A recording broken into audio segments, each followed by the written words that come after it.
ارے جیتے جاگتے تو اس میں تمہاری بڑی توہین ہوگی، تو لہذا آنے نہیں دینا چاہیے.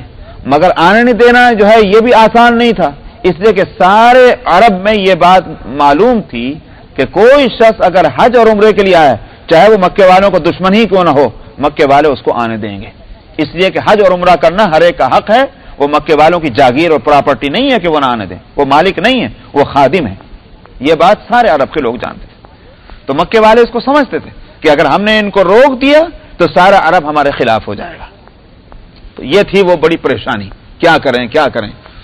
آخر کو جہالت جو ہے وہ ضد وہ غالب آئی اور انہوں نے فیصلہ کیا کہ بھئی آنے نہیں دیں گے ورنہ ہماری جو ہے ناک کٹ جائے گی. لہذا اب ہیلے حوالے اور تدبیریں کرنی شروع کی، کسی طرح کا دباؤ ڈالنے کی کوشش کی، ڈیلیگیشن بھیجے گئے تاکہ آپ کو کسی طرح سے اس کے لیے ڈرا دھمکا کر اور آپ کو واپس کر دیا جائے. تو آپ وہاں ٹھہرے ہوئے تھے. بہرحال حاصل یہ ہوا، آخر کار ایک معاہدہ ہوا، ایگریمنٹ ہوا اہل مکہ کے اور نبی کریم صلی اللہ علیہ وسلم کے درمیان. خیر وہ معاہدہ جو ہے اس کی تفصیلات کئی دفعہ پہلے بھی آ چکی ہیں، کوئی اور موقع آیا تو بتلاؤں گا. میں جب سورہ فتح پڑھی تھی میں نے اس وقت میں نے اس کی تفصیلات بتلائی بھی تھی. اس کے بعد آپ نے اس معاہدے کے مطابق دوسرے سال آپ کو عمرہ کرنا تھا، عمرہ قضا جس کو کہتے ہیں. اس سے پہلے صحابہ کو یہ خیال تھا کہ اب وقت آ رہا ہے کہ ہم عمرے کے لیے جائیں گے. ایگریمنٹ کے مطابق دو صورتیں ہیں، یا تو مکے والوں نے جس طرح پہلے جہالت کی تھی کہ ہم کو روک دیا تھا جس کا حق ان کو نہیں تھا، ہو سکتا ہے کہ اب بھی وہ کوئی جہالت کریں اور جہالت اس دفعہ یہ کریں کہ اگرچہ معاہدہ یہ ہے کہ وہ ہم کو آنے دیں گے 3 دن کے واسطے، ہم کو موقع ہوگا کہ ہم مکے میں رہیں عمرے کے واسطے، لیکن اگر کسی شیطان نے شیطانی کی اور اس نے ہم کو کوئی نقصان پہنچایا تو پھر ہم کو کیا کرنا ہے؟ اگر ہم معاہدے کی پابندی کریں اور ٹھیک ہے وہ جو چاہے سو کر لیں مگر ہم اس کا جواب نہ دیں تو یہ تو نقصان دہ. ایک اگر دشمنی کر رہا ہے، ایک شیطانی کر رہا ہے تو بھئی اس کا علاج ہونا چاہیے. آپ دب کے بیٹھ جائیں تو یہ تو بزدلی ہے. اس واسطے یہ بات نقصان دہ ہوگی کہ اگر مکے والے جو ہیں خباثت کریں تو ہم اس کا جواب نہ دیں.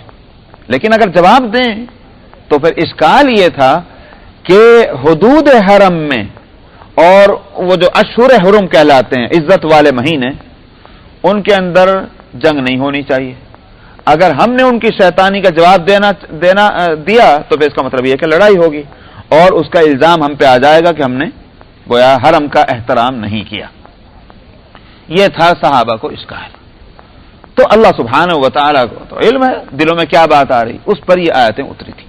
وقاتلوا فی سبیل اللہ. تو معلوم ہوا کہ حج سے تعلق ہو گیا ایک طرح کا، حج اور عمرے سے ان آیتوں کا، کہ حج و عمرے کے جو مسائل آگے آ رہے ہیں اس سے پہلے جو ہے چونکہ عمرہ کرنا ہے تو عمرے کے مسائل آئیں گے، تو عمرے کے ساتھ ساتھ حج کے مسائل بھی آنے ہیں. تو اس ذیل میں قتال کے مسئلے کو صاف کر دیا کہ مکے والے اگر تمہارے ساتھ شیطانی کریں تو پھر تم ان کو خوب اچھی طرح جواب دے دو. اور رہ گیا یہ کہ حدود حرم کا احترام وہ اپنی جگہ ہے، مگر یہ کہ ایسے کو تیسا ہونا چاہیے، وہ تم نہیں اس کے حرم کے احترام کے خلاف کر رہے ہو، وہ کر رہے ہیں، تم تو جواب دے رہے ہو. یہ ہے آیت کا حاصل. بقیہ مسائل ابھی میں بتلاتا ہوں. فرمایا اور قتال کرو تم اللہ کے راستے میں ان لوگوں سے جنہوں نے تم سے قتال کیا. اچھا صاحب، اس میں مفسرین یہ کہتے ہیں کہ اس آیت سے پہلے اب تک تو مکے کے زمانے میں 13 سال گزرے ہیں اور مدینہ منورہ ابھی آئے ہوئے 2-3 سال ہی ہوئے ہیں، 4 سال. تو اس سے پہلے تک تو یہ تھا کہ صبر صبر صبر صبر کرو. لیکن یہ پہلی آیت آئی ہے کہ جس میں کہا جا رہا ہے کہ قتال کرو. تو اس واسطے بعض لوگوں کے نزدیک یہ قتال کی پہلی آیت ہے، قتال کی اجازت کی. لیکن ابو بکر صدیق رضی اللہ عنہ سے جو روایت ملتی ہے اس میں یہ ہے کہ سورہ الحج کے اندر جو آیت ہے اذن للذین یقاتلون بانہم ظلموا، یہ آیت سب سے پہلے ہے قتال کے بارے میں. تو اب بعض اس کو کہتے ہیں بعض اس کو کہتے ہیں. اس کا جواب یہ ہے کہ سورہ ابو بکر صدیق رضی اللہ عنہ کے فرمانے کا مطلب ہم یہ لیں گے کہ سورہ حج کے اندر جو آیت اتری ہے وہ بھی آیات قتال میں پہلی آیتوں کے اندر ہے. یہ بھی ہے اور وہ بھی ہے، یہ پہلی آئی ہوئی آیتیں ہیں، یہ دونوں میں مطلب نکلے گا. جیسا وَلَا تَعْتَدُوا، حد سے آگے مت بڑھ جاؤ. اس کے معنی کیا ہوئے اس کا مطلب یہ ہے کہ جتنا انہوں نے تمہارے ساتھ زیادتی کی ہے بس اس کا بدلہ تم دے دو. اب وہ اس فتنے کو تم نے ختم کر دیا, وہ دب گئے مگر تم کو غصہ چڑھا ہوا, تم مارے چلے جا رہے ہو. سمجھ میں آیا؟ یہ نہیں ہوگا کیونکہ تم حرم کے حدود میں ہو. دوسری بات یہ ہے کہ فتنے کو ختم کرنا ہے, فتنہ ختم ہو جائے تو تم بھی رک جاؤ. یہ ہے ولا تعتدوا کے معنی. یہی اسلام کی خوبی ہے. اسلام جنگ اور امن دونوں حالتوں میں حدود متعین کرتا ہے کہ تم حد سے آگے نہیں جا سکتے, چاہے امن کی حالت ہو چاہے جنگ کی حالت ہو. جس وقت تم میدان جنگ میں دشمن سے لڑ رہے ہو اس وقت بھی تم یعنی کہ آزاد ہو, تو جس طرح چاہے اس دشمن کے ساتھ معاملہ کرو. بھائی دشمن تو دشمن ہوتا ہے, نہیں, تم جب بھی پابند ہو اور ان پابندیوں کی رعایت کرنا ضروری ہے میدان جنگ میں بھی. فرمایا کہ ولا تعتدوا, تم حد سے آگے مت بڑھ جاؤ. ان اللہ لا يحب المعتدین, اللہ حد سے آگے بڑھ جانے والوں کو پسند نہیں فرماتے. وَاقْتُلُوهُمْ حَيْثُ ثَقِفْتُمُوهُمْ, پھر فرمایا کہ تم ان کو مارو. اگر وہ تمہارے مقابلے پر آئے ہیں, تم سے قتال کر رہے ہیں, تو تم بھی بزدل مت دکھلانا. ان کو تم قتل کرو جس طرح بھی تم ان کو پاؤ. پھر ان شیطانوں کو, ان دشمنوں کو کہ جنہوں نے ایک طرف تو تمہیں اس حالت میں کہ جب کہ تم عمرہ کر رہے ہو اور ساری دنیا کے واسطے عمرے والوں کے لیے امن ہے اور چین ہے, مگر اس وقت شیطانی تمہارے ساتھ کریں, پھر حرم کے حدود کے اندر کریں, تو ایسے لوگوں کو تو پھر پوری سزا ملنی چاہیے. قتل کر دو ان کو جس طرح بھی تم ان کو پاؤ. وَأَخْرِجُوهُمْ, اور ان کو تم نکالو وہاں مکے سے جس طرح سے انہوں نے تم کو نکالا تھا. وَالْفِتْنَةُ أَشَدُّ مِنَ الْقَتْلِ, یہاں ایک بات یہ ہوگی, کھٹ سے ایک دماغ میں آئے گا, میں قتل کرنا تو بری بات ہے. سمجھ میں آیا؟ تو جب بری بات ہے تو کیوں اللہ میاں اس کے لیے فرما رہے ہیں کہ تم قتل کرو قتل کرو؟ عمرہ کرنے جا رہے تھے, کہہ دیتے جس طرح اب تک فرمایا جا رہا تھا صبر کرنا. آخر مکے کی 13 سال زندگی کے اندر بھی تو صبر کو کہا گیا, یہاں بھی فرما دیتے صبر کرو, لیکن یہاں فرما رہے ہیں قتل کرو. اس کا جواب دے رہے ہیں وَالْفِتْنَةُ أَشَدُّ مِنَ الْقَتْلِ, جو فتنہ انہوں نے برپا کیا. فتنہ کے معنی کیا ہے؟ ایک شخص حق کو یا ایک قوم حق بات کہنے کو روکتی ہے, حق کو دباتی ہے, دلیل سے نہیں بلکہ اپنی طاقت اور قوت سے اور اپنی شیطانی سے. یہ ہے فتنہ. ورنہ یہ کہ اگر ایک آدمی کی بات سمجھ میں نہیں آ رہی تو آپ اس کو فتنہ نہیں کہیں گے. وہ کہتا ہے میں نہیں مانتا صاحب.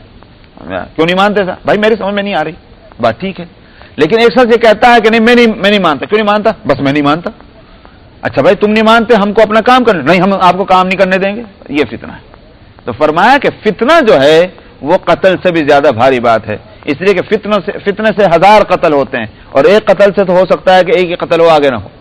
اس واسطے فرمایا کہ فتنہ زیادہ سخت ہے قتل سے. وَلَا تُقَاتِلُوهُمْ عِنْدَ الْمَسْجِدِ الْحَرَامِ حَتَّى يُقَاتِلُوكُمْ فِيهِ, اور تم ان سے قتال مت کرنا مسجد حرام کے پاس یہاں تک کہ وہ تم سے اس مسجد حرام میں یعنی حرم کے اندر تم سے قتال کریں. اگر وہ قتال کریں گے تم قتال کرنا. اس سے مسئلہ یہ نکلا کہ اگر کوئی شخص وہاں مکے کے اندر رہتے ہوئے کوئی شخص کسی کو جان سے مارتا ہے اور ہتھیار اٹھائے ہوئے ہے مارنا چاہتا, تو وہاں اس کو مار دینا جائز ہوگا. قاتل کو قتل کرنا جائز ہوگا کہ تاکہ اپنی جان کو بچایا جا سکے, اس لیے کہ اس نے زیادتی کی. لیکن اگر ایسی صورت نہ ہو تو پھر کسی کو مارنا حرام ہے مکے کے اندر نہیں مارا جائے گا. اسی وجہ سے فقہاء نے یہاں گفتگو یہ کی ہے کہ جو مجرمین ہیں ان کے ساتھ کیا کیا جائے.